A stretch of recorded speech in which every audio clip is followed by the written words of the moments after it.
Hi everyone, and welcome back to Spare of Thoughts, the podcast that shines a light on the people, ideas, issues and organisations that are often overlooked or misrepresented in the media. I'm your host, Tom Spare. Welcome to episode 6 of season 4. Today is a continuation of the Educating for the Future series. In episode 1, we looked at getting kids into STEM. In episode 2, we explored filmmakers of the future. In episode 3, we looked at universities and climate justice. In episode 4, we explored what a matrocentric future might look like. And in episode 5, we heard from Clarice Rodney from the Black British Book Festival for Black Authors of the Future. Today's topic is Neighbourhoods of the Future. My guest is Charlie Edmonds from Civic Square, an organisation based in Birmingham. The purpose of Civic Square is to demonstrate neighbourhood-scale civic infrastructure for social, ecological, economic and climate transition. We hear a lot about climate change and breakdown, and it's often posited in the media, in public debate, online and in the political arena as either the big country and worldwide issue to resolve, placed at the shoes of high-polluting nations and companies, or presented as an individual choice issue, what we buy, what we eat, and how we live. However, we seldom hear about what neighbourhoods and communities can do together. In my conversation with Charlie, he explains how Civic Square is building an exemplar neighbourhood public square. And we also explore the way the organisation is helping neighbourhoods transition to a greener future, and how a donut economics methodology is being used to build ecologically and socially just neighbourhoods. So let's get into it and spare a thought for neighbourhoods of the future.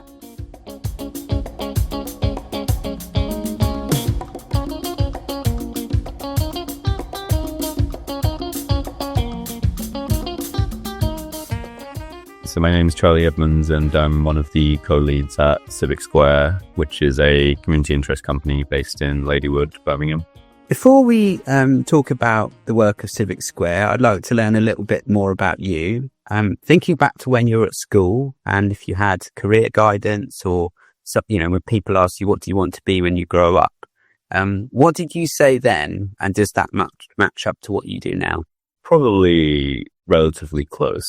So I was pretty set on a trajectory of becoming an architect. That is what I ended up training in and getting degrees in. So sort of superficial regard. I suppose I definitely did the thing that I wanted to do, but maybe the deviation is that conventional architectural practice was a space that I didn't operate in for very long, because although when you are trained to be an architect and when a lot of people set out to become architects, they tend to do it for very socially oriented or maybe even ecologically oriented reasons of wanting to make the world a better place for people to live in, wanting to make cities healthier, happier, better designed, better for the planet. But when you enter into the actual field of professional practice, you realize that really you are kind of primarily steered by the profit incentive of an industry that is almost entirely private. So, in the 70s, architecture was a field where in the UK, about 50% of architects were publicly employed, whereas you fast that forward to today and that figure goes down to less than 1%. So the practice of architecture has essentially become entirely privatized, which means that a lot of the things that people set out wanting to do as architects, like build affordable housing for people, build public spaces, all of these really socially oriented kinds of work and projects, they don't really exist within the sort of political economy of private architectural practice because of the way that the market sort of dictates what is and is not feasible as a development project or as an architectural project. So I knew that private practice wasn't the space that I was kind of imagining, I suppose, when I was younger, when I was imagining what it was like to work as an architect. A big part of ending up at Civic Square was looking at the kind of skills that I'd developed through studying to become an architect, and then almost having to try and re-identify where those skills could be put to best use for the kind of social and ecological reasons that I and many others originally wanted to be architects in the first place. Yeah, I suppose it's a bit of an interesting one where, from a very zoomed out perspective, I have gone quite directly from the thing I wanted to do into doing it. But there's a little bit of a wiggle in the middle where I suppose I realized that the dominant model of the thing I wanted to do, of architectural practice, currently is not really particularly aligned with the way that the field presents itself, or the way that the field presents its value. That's probably the slight little wiggle in the middle of that line. But luckily for me, I feel like I've ended up in a place where I may not be working in a conventional architectural practice, but I am in a space where I am able to put those kinds of skills and that background and knowledge to what I think is the most effective use of it. Yeah, amazing. And that must have been quite a shock, I suppose, leaving university. And then sort of coming to that realization that the sector and the field that you're going into doesn't necessarily align with your values for the reasons that you've explained. What was the sort of sell at the university? Were they trying to instill in students and in you a sense of sort of civic duty and community and sort of sustainability in what you were being taught? Yeah, it's pretty much. So, I mean, architecture in the way that it's taught is still almost presenting itself in, I would almost argue it presents itself as kind of like the 20th century golden age of architecture, where there were all of these like enormous public housing projects that architects could, in the 60s and 70s, architects were getting massive public commissions to do social housing blocks in their 20s. Architects were able to start practices and do these public jobs and, you know, create like beautiful housing, beautiful public spaces. They were able to do that like almost straight out of university. And I think the image of architecture that the education system kind of instills for itself is that world still exists. So you are kind of taught architecture through the lens of how can you provide the most social value as a designer? How can you forefront the needs of the people who are going to be using these spaces? How can you do this with a consideration of the carbon, material, biodiversity impacts of development, of construction?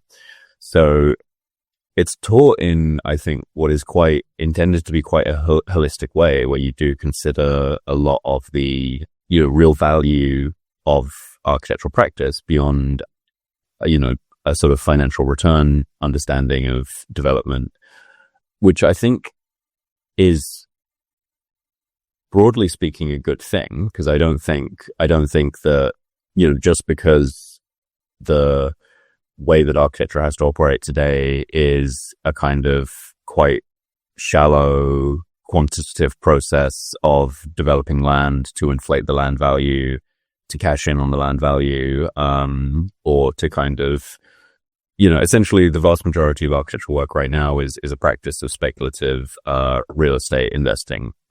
That's the vast majority of where architectural funding comes from right now. So I wouldn't advocate for universities to just throw their hands in the air and be like, well, that's the way the world is, like, let's teach according to that. Because I do think the universities have an important role to play in almost like charting a way forwards wherever they can, or sort of teaching students the skills for almost like the field or the profession that we want to move towards or we want to build. So I think having these like social values and these ecological values at the forefront of architectural education is really good. But I think generally what is missing is an additional layer of like a critical layer of the education where we talk about the fact that there is a disconnect, and we talk about the fact that whilst we're learning all of these really great principles and skills and ways of thinking and doing architecture, there is a misalignment between this and the world of professional practice that you're going to go out into. And if you want to hold on to these principles, if you want to hold on to these sort of skills that you're developing, you're going to have to be aware of that. And you're going to have some sort of strategic understanding of how you can almost work against the system of architectural practice as it is to move towards a world where that kind of thing is possible to do. And I'm kind of, I suppose, in an interesting position now where I've seen both sides of the coin, where I've studied as a student, and now I teach at a school called the London School of Architecture in Dalston, and I teach specifically in a module called Critical Practice. And critical practice is all about having these kinds of conversations with master students and making sure that they have a really clear understanding of how the actual world of professional practice operates, not so that they can just say, oh, well, that's the real world, better get used to it, but rather so that they can identify those conditions and then have a much more intentional and strategic proposition about how they want to intervene in it as practitioners themselves. So one thing that I'm really happy about with the LSA where I teach is that you do tend to see a lot of students going out of the university and not necessarily like starting their own practice in the way that people could in like the 70s, but a lot of them do end up doing their own initiatives, whether that's something to do with research, whether that's something to do with like partnering with a local authority or partnering with like a Mayor of London project or something. But generally, I think students that come from the LSA, because they have that deeper understanding of the context and the dynamic of real world professional practice, it means that they are better placed to then kind of intervene in those systems and find opportunities to work in ways that do align with the values that you're taught in architectural school.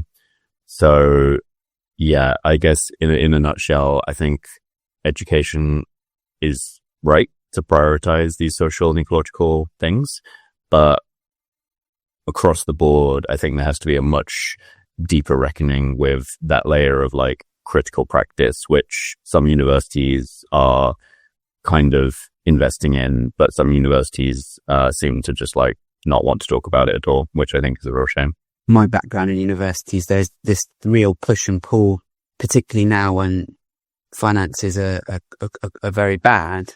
It's like, how are we going to drive our profit margin? And obviously that's a very dangerous thing when it comes to any public good or any education model that is driven by profit, rather than actually what benefit can it provide to the community it's in and wider society. And also, I suppose it makes one think, well, if it's been able to be done before, it can certainly be done again, you know, to those opportunities for people, particularly at a young age. And, so that's really fascinating. I didn't know that there's been such a shift in the percentage of public versus private architecture. And I suppose that moves quite nicely into, could you sort of tell us about what Civic Square is, what the purpose of the organisation is, and maybe we'll talk about the project specifically, but yeah, if you could give us an overview of what Civic Square is. If we are thinking about that kind of public-private sort of apparent dichotomy, I suppose like what Civic Square is it's really trying to lean into the almost like the third space, which is the civic space, the community-owned space, the model of governance that is kind of devolved beyond the public.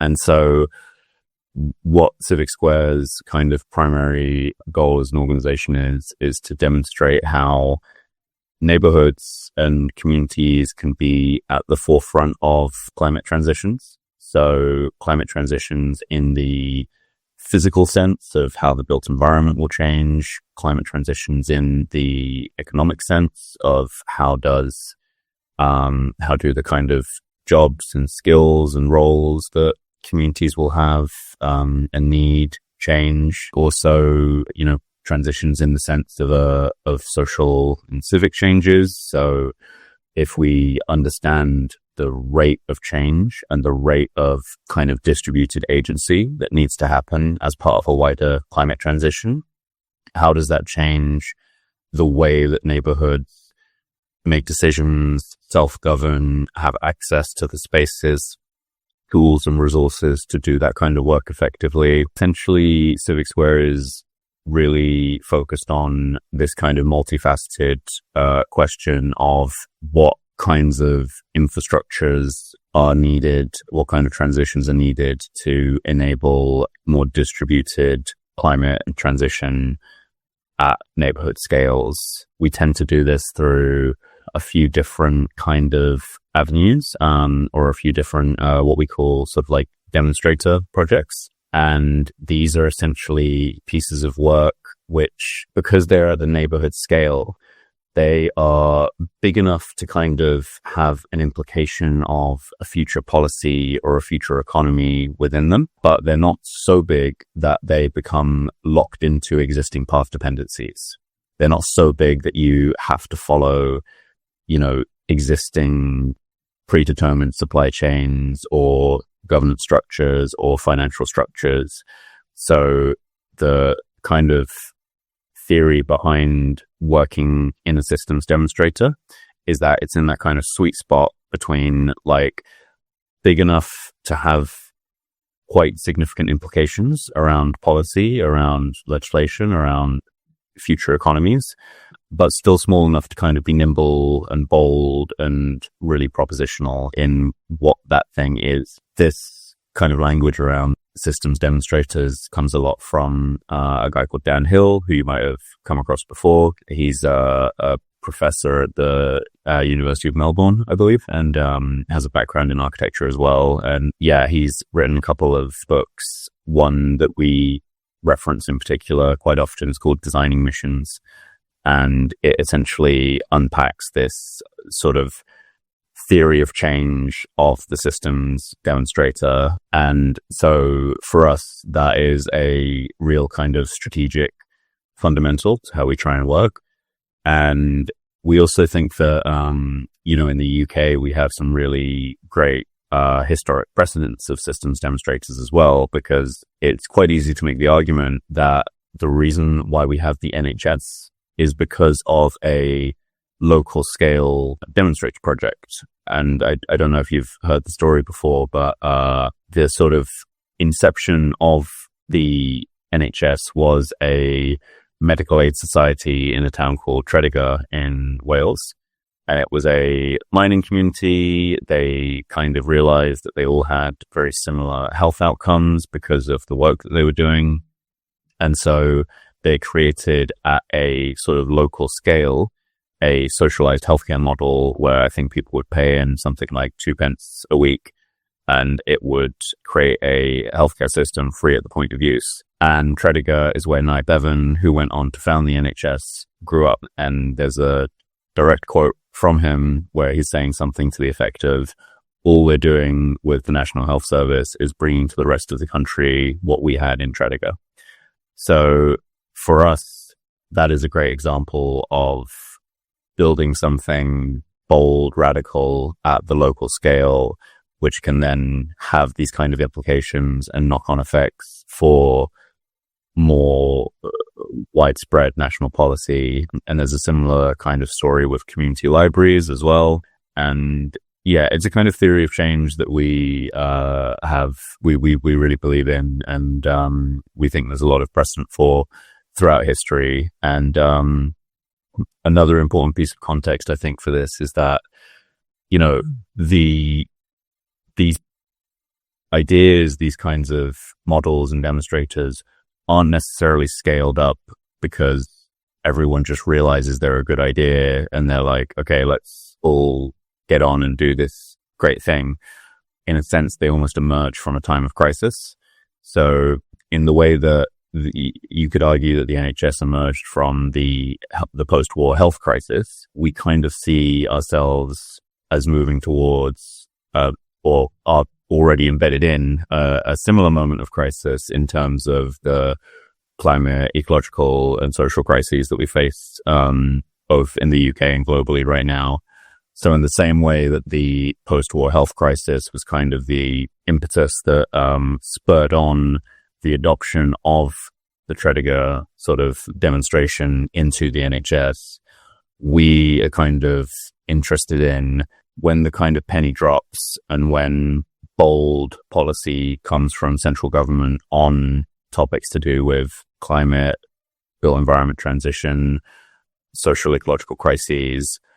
What are the models that are going to exist that can be picked up and looked at for learnings about how these kinds of policies or ways of dealing with crises can be implemented nationally, but through a kind of local neighborhood method of implementation.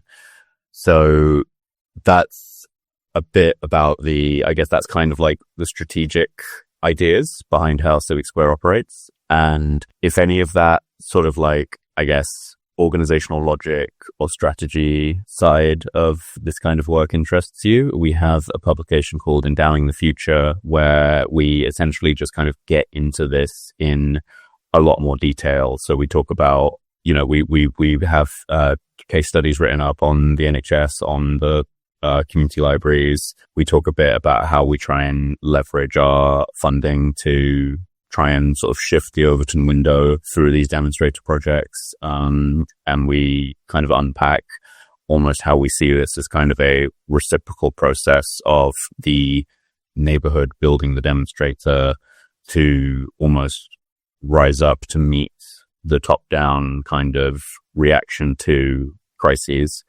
So that's probably the best place to go if any of this is kind of rabbit hole that you're interested in going down further on. Where's sort of Civic Square based? And then how do you identify the communities that you want to work with? How does that develop? So the vast majority of the Civic Square team and the sort of founding directors of Civic Square are all Birmingham based. They've been doing work in Birmingham for over 15 years now. Before Civic Square was founded, they ran an organization called Impact Hub Birmingham, where they worked to host a sort of, I don't know if you're familiar with Impact Hub, but they're a kind of model that supports people in creating kind of like co-working spaces specifically for social enterprises. So the idea is that it's a way to kind of support, enable, incubate different socially oriented projects or organizations. But they kind of came up against the problem that no matter how much good work they did through the Impact Hub, the landlord could always just raise the rent. And they realized that it doesn't really matter how much goodwill you have, how much talent you have, how much collective energy you have to make a kind of positive change in your city or in the world. If you are kind of under the thumb of a system that wants you to constantly be in a space of scarcity because you are constantly having to pay the majority of your income to a sort of overseas private landlord, you are never going to be in that space of like genuine liberation or genuine radical change that you are wanting to move towards. So the transition from Impact Hub Birmingham to Civic Square was really a recognition of that kind of limitation of an approach to systems change, which isn't looking at almost like every layer of the existing system. So it has to look at like land ownership, governance, finance, social layer, community organizing. All of these things need to be something you're trying to address simultaneously, because if you're just looking at one layer, then one of the other layers will almost just come back around and reestablish the normal state of things. So the approach with moving into Civic Square organizationally was to try and approach all of these things at the same time through the demonstrator projects. So it was originally based in Digbeth, and there's always been this Birmingham connection. And then right now we're now based at Ladywood. And it was really because of an opportunity that a kind of friend of the organization let us know about this development that was happening in Ladywood, and in particular these kind of big ex-industrial warehouse spaces that were in that development. And the original plan for this Port Loop development was, I believe, to demolish these warehouses and build more housing. And essentially, we were kind of connected to the space by someone who was saying this would be a really amazing area to build a new kind of neighborhood infrastructure, and kind of build something that can actually benefit not only these new houses that have been built as part of this development, but also the wider neighborhood as well, because Ladywood is very high up on the, in whatever way you're looking at it, whether it's like multiple indices of deprivation or anything else, Ladywood does tend to be quite high up in that space in terms of things like not only social conditions being really tough for people, but also things like climate risk, things like overheating because of no tree coverage, things like surface flooding. It also is an area that is having to, and will continue to have to reckon with a lot of these climate risks as well. That was the space that we originally kind of moved into after some negotiations with Urban Splash, the developer. For us, it was really important that we work with the neighborhood that we are kind of part of, or like existing and operating within. So Ladywood kind of became the neighborhood that we were based in. And that's the sort of place and the people that we've been working with for the last 5 years. Whilst Ladywood is kind of the most identifiable name for that neighborhood, we also don't approach it from like a boundary, like you have to be in this postcode or this ward to connect to our work. We try and use the understanding of neighborhood as something that is more of a social category rather than a boundaried political bureaucratic category. So yeah, that's kind of how we ended up in Ladywood, where, after moving in through a kind of permission of like temporary usage of this barge in the canal that runs through the development and temporary use of the warehouses and courtyard over the years, through programming, through running events, through inviting the community into the space to kind of dream and think about its future. We've got to the point where, as of the end of last year, we actually acquired the freehold for those warehouses. So that site is now sort of officially Civic Squares for this like kind of process of like what will hopefully be a very bold retrofit of these buildings to actually provide the kind of neighborhood infrastructure that we've been, talking about for quite a while in our work. Okay, that's really cool. And I suppose that links to, you mentioned the 3 demonstrators. Would you be able to give a quick sort of summary of Neighbourhood Public Square, the Neighbourhood Doughnut, and the Neighbourhood Transitions as well? Neighbourhood Transitions is kind of, I suppose, connected to that wider story of transition that I mentioned earlier. So we know that the UK has, in terms of energy efficiency and building performance, the UK has the worst quality housing stock in all of Europe. So virtually no other place in Europe has housing that is as poorly performing as ours. We also know that in the UK, 40% of total carbon emissions come from the built environment. Over 60% of our landfill comes from demolished buildings. So we have a really enormous problem globally, but also especially in the UK, with the way that our built environment, our construction industries are contributing to ongoing sort of ecological damage. There is a real urgent need to look at the existing building stock of the UK and not only improve the sort of operational energy efficiency of these buildings, but to also think about how do we create a new sort of system and culture of care and community governance around these buildings, around these spaces, so that they can actually operate in a way that is healthy for people who live there, is better for the planet into the long term as well. So Neighbourhood Transitions is a piece of work where we are working with a street in Ladywood, and we are trying to demonstrate with that street what might a collective street-led retrofit process look like. Charlie mentions retrofit, which in simple terms refers to the process of enhancing or upgrading an existing structure or system to improve its performance, efficiency or functionality. And there's lots of discussion that's going on about retrofitting housing, as Charlie sort of mentioned and will allude to throughout this episode. The UK has some of the worst energy efficiency for housing in Europe. There's a debate going on about whether to build new properties or retrofit current properties. So rather than thinking of retrofitting a house as something that's done, individually through a kind of owner-occupier purchasing a service method, what if we saw this instead as something that was a collective initiative that could sort of not only benefit from a larger economy of scale, but also benefit from all of the advantages that, working collectively entails in terms of like knowledge and skill sharing and ensuring consistent higher quality outcomes, and all of these things. So so this is a process we're working on with that street right now. We're working with an architecture practice called Material Cultures to kind of pull together some design propositions for the street.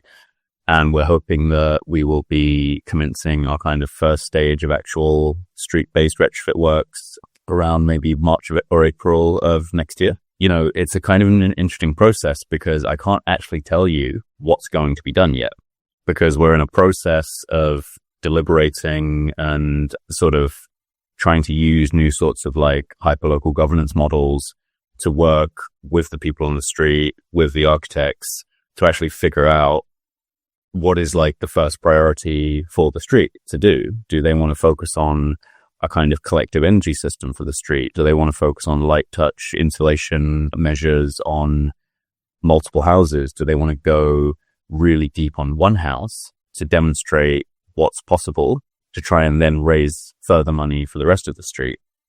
These are the kinds of conversations that we are and are going to keep having with these neighbors to actually think about what this kind of approach to street retrofit can look like. So that is quite an exciting piece of work, and hopefully we'll be able to demonstrate why approaching retrofit sort of like through this street-led, neighborhood-led method is really effective, not just in ensuring more equitable outcomes, but also in just actually delivering the work as well. One thing that you always come up against when you're doing any kind of retrofit work is that we don't have the carbon budget to retrofit every house in the UK. Charlie mentions carbon budget. A carbon budget places a restriction on the total amount of greenhouse gases the UK can emit over a 5-year period. The UK is the first country to set legally binding carbon budgets. We don't have the carbon budget to retrofit every house in the UK in the way that we're currently doing retrofit. That's because most of our installation products are things like rock wool or PIR or materials that are either petrochemical based or they have an incredibly high level of embodied energy that goes into producing them. So the materials that we're using to try and avert further climate damage are themselves contributing to that damage. It's not enough to just retrofit a house, just insulate a house. We also need to be thinking about what are the material supply chains that we are kind of tapping into to enable this work to happen. And really, the only way that you can think about retrofit that doesn't kind of blow through the remaining carbon budget is if you think about it through a material strategy of regenerative materials. So materials that through their life have a net positive impact on things like carbon, soil health, biodiversity, so on and so on. So things like straw, hemp, clay, mostly sort of bio-based materials, through their life, they do more good than they do harm. Hemp, for example, is often used as a crop that can restore soil health in between different agricultural cycles. And then with a lot of these materials, once they've been used and once they're no longer sort of needed functionally, you can compost them. So there's kind of a really like regenerative material cycle that you can tap into. And thankfully, these materials are increasingly becoming more prioritized in building work in general, but also in retrofit measures. Yeah, so with retrofit then, there's kind of this additional layer of a challenge where even if you had all the funding you needed, even if you had total buy-in from everyone in your neighborhood, every street was like, we are all completely on board, or we really want to do this, you still wouldn't necessarily be able to do this kind of work because there are also several infrastructural barriers to these kinds of neighborhood transitions that we're talking about. Things like labor shortages, skill shortages, the supply chains that enable you to use these bio-based materials are still often quite small and in their infancy and are underinvested in. They also suffer a lot from like having to try and compete with much larger material suppliers, groups like Kingspan, for example, because with public procurement, for example, a material that you want to specify, you have to have a 25-year warranty on it. And a lot of these smaller manufacturers that are making bio-based materials, it's not that the materials don't last that long, it's that the companies can't afford the finance and the time it takes to actually get these materials certified and warranted. So right now, if you're trying to do a retrofit project with public money, a lot of the time you are having to default to these really ecologically damaging petrochemical materials, not because they're the better material to use, but because that's what the public procurement rules say you have to use. So a big part of what we're trying to do is we're trying to use our position and the fact that we are philanthropically funded to demonstrate the value of these kinds of materials and then put them into practice. Even this doesn't necessarily solve those things I mentioned around skills and labor. And so that's where the Neighbourhood Public Square demonstrator comes in, where the Neighbourhood Public Square is the retrofit of those big warehouse spaces I mentioned on Port Loop. And the purpose of our work in retrofitting these spaces is to think about what are these like infrastructural shifts that need to take place to enable this wider sort of work to happen and to support all of the amazing existing work that's already happening in the neighborhood as well. So the idea with the public square is that within this site, there will be a microfactory that helps people process and learn about bio-based materials, will help people learn retrofit skills or wider kind of building construction skills. There'll be a town hall space, which can act as a space for sort of community governance and decision making. There'll be a community kitchen, which will hopefully help us and our neighborhood deal with the kind of risks we know are on the horizon around food scarcity. Also, spaces to mitigate extreme weather. So warm rooms, cool rooms will be really important. Essentially, the neighborhood public square is trying to speak to that kind of infrastructural side of the story and demonstrate what neighborhood infrastructure can actually look like to enable these kinds of wider changes and to enable neighborhoods to be at the forefront of all of these processes of change. And then the last one, the Neighbourhood Doughnut, is based on Kate Raworth's Doughnut economics. And it's essentially a model where we looked at the donut economics model, which is typically applied at a national or a global scale. And we tried to show what would happen if you took these principles and you applied them at the scale of the neighborhood, so that we can get a snapshot of where is our neighborhood right now in terms of its social and ecological conditions, but also to kind of provide a tool for us to understand the impacts of what we're doing as well. So our hope is that we can almost use the Neighbourhood Doughnut as a kind of compass to inform the actions or the priorities of Neighbourhood Public Square, of our sort of neighbourhood transitions and retrofit work. And yeah, that's something that, you know, that there are a lot of great other organizations and partners doing similar things as well. So there's a group in Denmark who made a publication a year or two ago called the Doughnut for Urban Development, where they looked at what are all the impact areas, the social and ecological impact areas that can be brought about by different building and development projects. And that has been a really great tool for us to think about our own retrofit works and think about the ways that we're accounting for specific social and ecological outcomes. And so I mean, those are kind of like the three demonstrator projects. One thing that I think we're very grateful for as an organization is that none of this work is something that we're doing by ourselves. Virtually every piece of work we do is in partnership with other organizations. So the 3 Degree Neighbourhoods research and the Endowing the Future research we did was in partnership with a group called Dark Matter Labs. The retrofit work we're doing right now is in partnership with an architecture practice called Material Culture.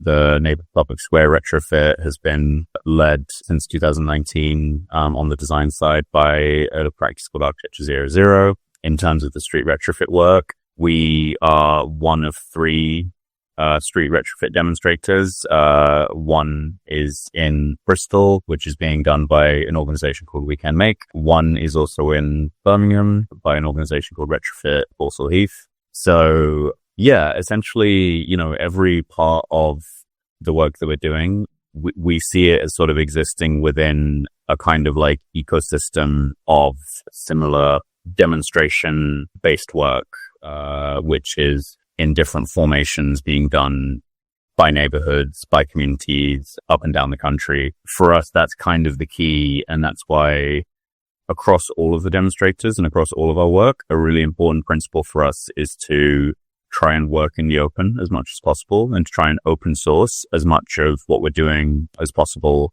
so that we can kind of be in solidarity with other organizations in this ecosystem, as well as hopefully, you know, support any other individuals, groups, organizations that are interested in how this kind of work can happen in other places too. That's a really good summation of those projects. So for the final question, you've been given a special power to show local communities their alternative futures. You can show them 2 versions of the future: what we have now and what will become a lot worse if we carry on what we're doing at the moment across the UK and the world: climate, social, economic breakdown, or Civic Square's version of the future. What do those 2 versions of the future look like? And how does the second one sort of differ from the communities, neighbourhoods that we have today?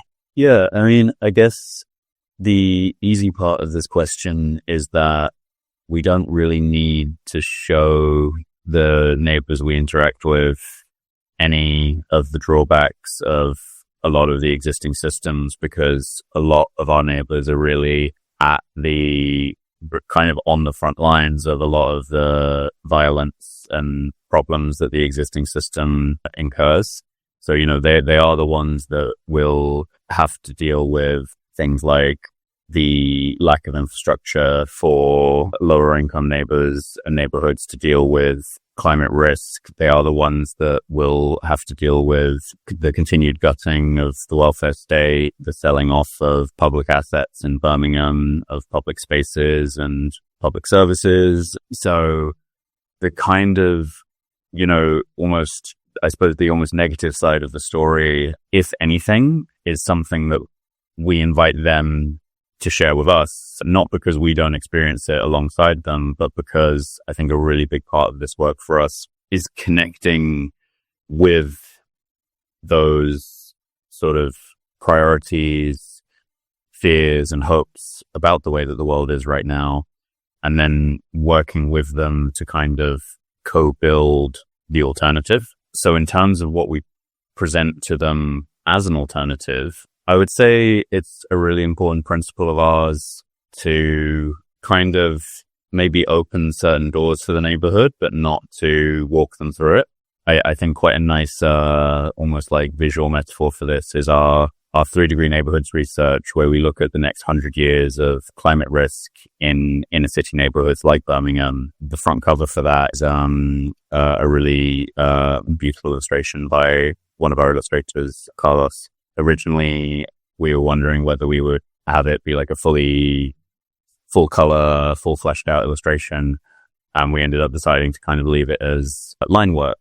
So you can kind of see an idea of a kind of envisaged future where we are trying to almost visualize what, climate infrastructure might look like, greener streets, tree planting, more blue infrastructure to mitigate heat, more green infrastructure for biodiversity and people's health. At the same time, we almost left the page unfilled in color-wise for people to almost take it away and do that themselves.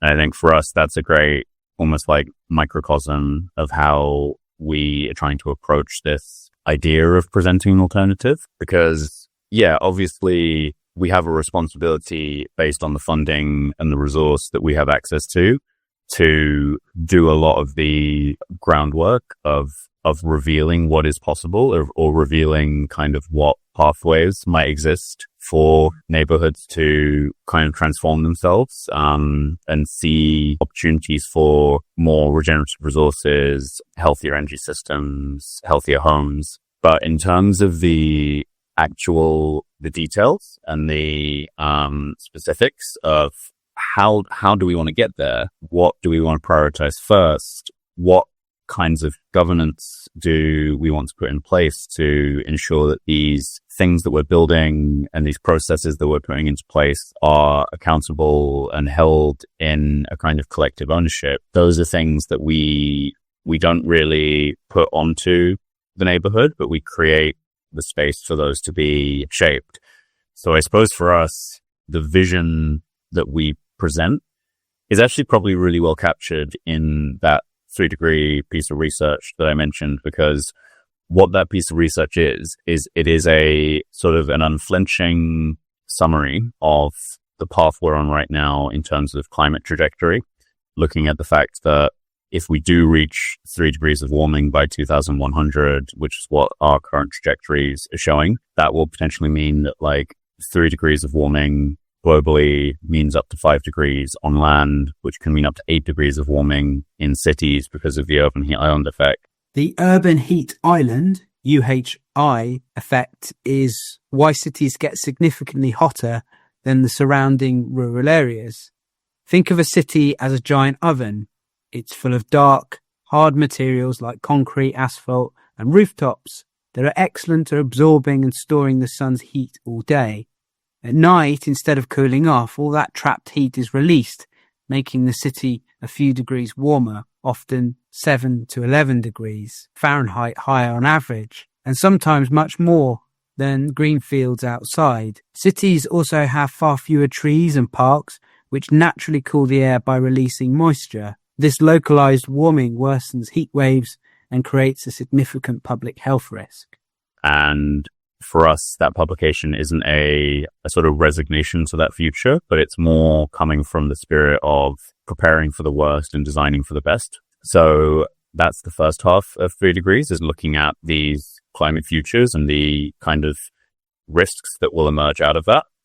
And then the second half of the publication looks at some neighborhood fundamentals of how neighborhoods might reorient themselves, use this crisis as kind of like an opportunity for a really positive regenerative transformation of neighborhoods and of the built environment of neighborhoods. And we kind of go through 6 almost like categories of change or categories of like new infrastructures that can benefit neighborhoods. So we look at things like regenerative resources, energy systems, rewilding, things like retrofit, densification, and these things are named as almost like goals, and they are kind of unpacked in terms of what are the multiple co-benefits of these kinds of interventions in neighborhoods. But the specifics of like, how is it governed? What does it look exactly like? How is it spread throughout the neighborhood? Which one is the priority first? Which one needs to go where most urgently?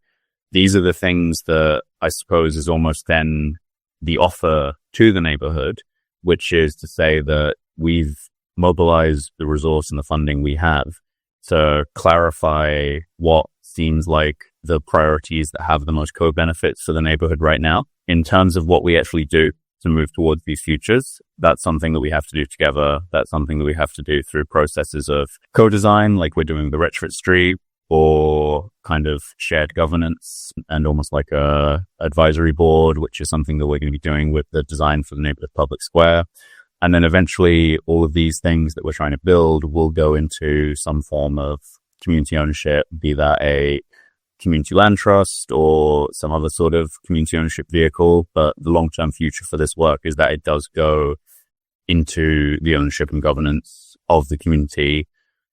The goal is not for Civic Square to exist forever as this kind of neighborhood steward organization, but rather the goal is for Civic Square to be a kind of transition entity that moves these assets, moves these resources, moves these infrastructures into community ownership. So I think, the best answer to your question in my mind is really kind of contained in that 3-degree document, both in terms of communicating the risks and almost the future we don't want, and then also communicating the opportunities in the second half, but trying to communicate them in a way where we're saying, these are the opportunities we've identified, and we would love to co-build, co-design the way that we get to these futures alongside the neighborhood. That's all my questions. I really appreciate your really thorough, really engaged answers that you've given. Do you have any final thoughts before we finish today?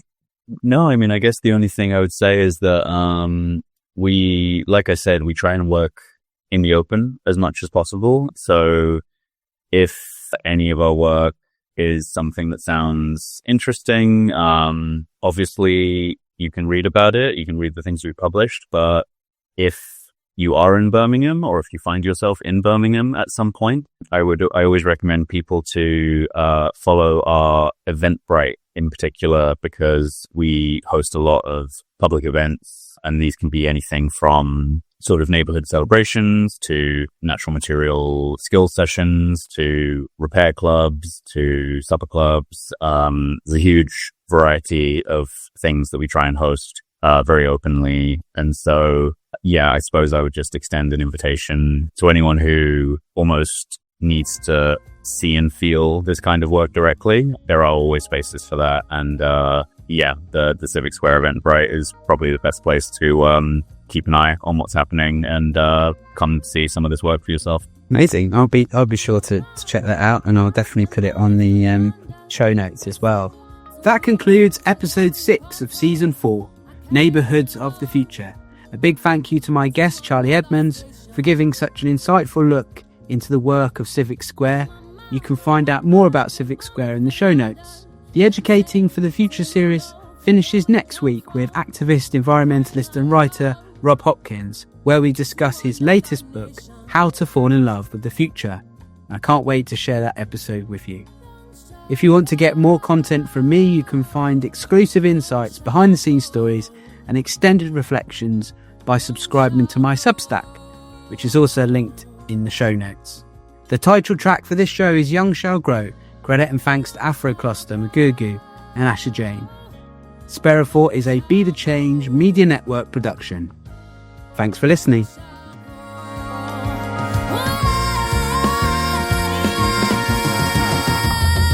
Whether you like them or not, young shall grow. Better fill them with love.